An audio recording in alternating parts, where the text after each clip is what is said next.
Praise the Lord. Lord, ako po'y nagpapabuot na mataas sa pagpuri, pagalhati, pagdakila, parangal, pagsambahin o ko lamang sa ating nagisan Diyos sa buhay, ang ating mahal pang na Jesus. At dobling paggalang po sa ating beloved parents in the Lord, sa ating beloved Honorable Evangelist, Pastor Rodriguez Almeida, and time prophet of God, sa kanyang maturot aral pagkalinga, and beloved stand Pastor Lino Camuan Almeida, beloved Mama Dear, sa kanyang turot aral pagkalinga po sa atin, hindi po natin makakalimutan. At dobling paggalang din po sa ating beloved children.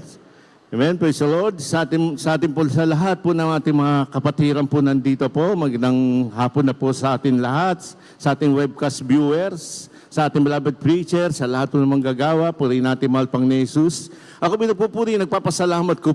Nahiyag ko po ang kabutihan ng Diyos na paano po ako pinagpala, binago na mahal pang ni Jesus. 1984, na-save po kami sa pamamagitan po ng aking mahal na kapatid. Siya po'y nagkasakit. Pag-graduate niya ng accounting sa Lyceum, and din po pagtaning po sa kanya na 6 na buwan ng kanyang buhay. At sabi ng doktor, kumain ka na, lahat na kainin mo. Lumabas na kayo dahil ang buhay ng kapatid, 6 na buwan. At sabi ko po sa doktor, pag inooperahan nyo, ano po mangyayari? Kagastos lang kayo ng milyon. Pag na-operan na, sabi po niya, hindi daw po nila alam ano mangyayari sa aking minamahal kapatid. Siya po daw po ay ma-paralyze, mamatay. Kaya sabi niya, ipasa Diyos na lang ang buhay. Nasiram po kami na isang member ng Jesus Miracle Crusade International Ministry sa dako ng PGH. At sabi po niya sa akin, lumapit kayo sa mahalapang ni Jesus. Ay yung kapatid, pagagalingin niya ayon sa paniniwala at pananampalataya sa mahalapang noon. Walang ibang manggagamot. At sabi po niya, kundi ang mahalapang noon, may-ari ng buhay na yung kapatid. At sabi ko po sa kanya, sige po, lalabas po kami. Pumirma kami ng Weber. Doon po krusada sa Luneta, sa Mayang Garden. 35 days crusade, araw-araw umuulan. Ngayon ko po nakita ang kapangyarihan ng Diyos sa paano po kami binago, pinagaling ang aking kapatid. Doon ko po nakita isang commander ng MPA nagpapatotoo na paano sila binago ng mahalapang ni Jesus nang kami nagpabautismo sa tubig sa pangalan ng mahalapang noon. Instant po ang tumor brain cancer ng aking kapatid, 2nd degree. Tunay ang mahalapang ni Jesus. Magpas na po ang 6 na buwan.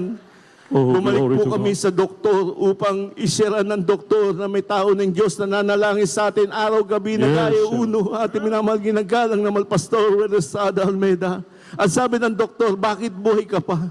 At sabi po namin, nakilala na namin ang tunay na manggagamot, ang mahalapang ni Jesus. In-x-ray po siya. Negative na po ang tumor brain cancer po niya. Puri ng ating mahalapang ni Jesus. Nangupo wala sa mahalapang ni Jesus, laki po kami sa Pandakan. Ang aking almusal po ay cup syrup, Corex D. Babiyahe po ako na hindi lang isang bote ang bibiling ko, 20 bote na 120. Ibibigay ko lang sa mga barkada at kaibigan. Hanggang babiyahe din po ako ng marijuana. Palagi po ako may baon na Biblia upang ipambalot sa marijuana. Akala ko po ang Biblia hindi po mahalaga. Mahalaga pala ang salita ng Diyos, ang Biblia. Yes, purihin ang ating mahalapang ni Jesus. Hanggang sa nalulong po ako sa drugs, ang aking makasama po yung mga drug pusher, magnanakaw, hold-upper, snatcher.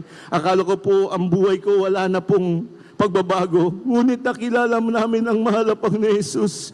Walang iba kundi maglingkod ka sa mahalapang ni Jesus. Yes, kahit na ayaw mo maglingkod, pag pinili ka na mahalapang ni Jesus.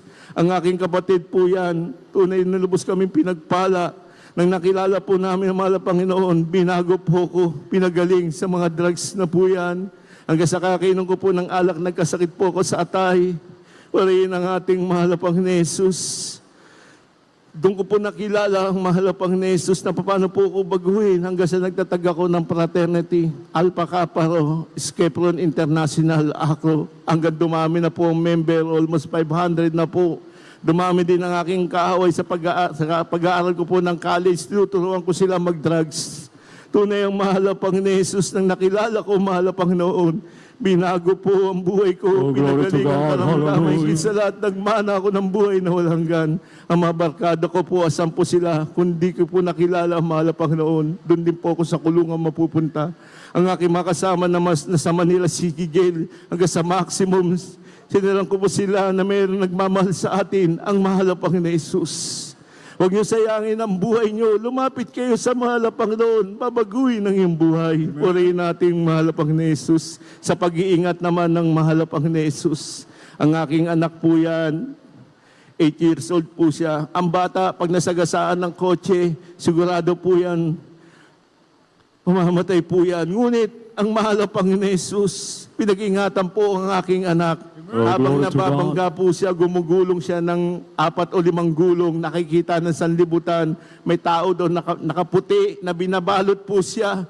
Nang siya po, nabangga po, in-extray po siya, walang galos o pilay. Purihin ang ating mahal na Panginoon Jesus. Sa pag-iingat din po sa akin sa sasakyan na owner po yan. Binigyan ako ng mahal na Panginoon sa sasakyan na owner. Minsan sa paghahayo po namin, sumasakay sa owner, mga 14 tao, punong-puno po yan.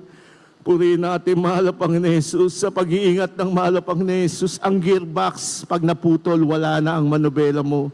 Hindi na mapapaling po yan, hindi na makakaliwat kanan. Ngunit totoo ang mahal na Panginoon Jesus.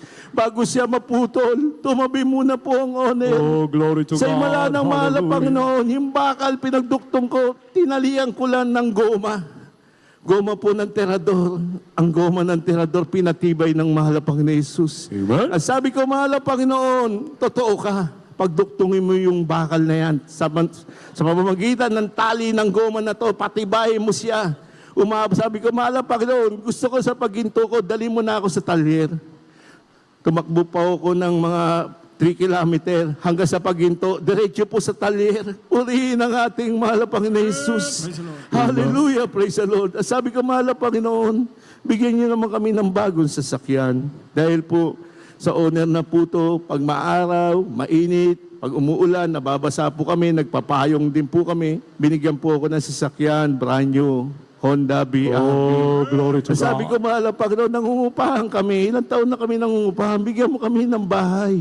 Binigyan din kami ng bahay, up and down, brand new. Purihin ang Glory to ating God. mahal na Panginoon Jesus. Pag umiling ka sa mahal na Panginoon, nagtapat ka sa lahat ng bagay. Ang mahal na Panginoon, ano may hilingin ibigin, may daing at panalangin, ipaghayo, ibibigay ng mahal na Panginoon Jesus. Yes. Purihin natin, mahal Lord, sa paghayo naman po namin sa mga kulungan. Yung nakaraan po nyo, yung nabautismoan po dyan sa Bukawi. Ang dami din po na nabautismoan, ang dami din po napalaya sa May Kawayan, sa Valenzuela City Jail. Tunay ang mahal na Panginoon Jesus na magpala. Purihin ang ating mahal na Panginoon Jesus. Kaya sa lahat po na ikinig na webcast viewer, ito na po ang tunay na gawain ng mahal na Panginoon Jesus. That's right. Amen. Tunay ang mahal na Panginoon dito po sa gawain ng Jesus Miracle International Ministry. Nagbabago ng buhay, nagpapagaling ng Amen. karamdaman.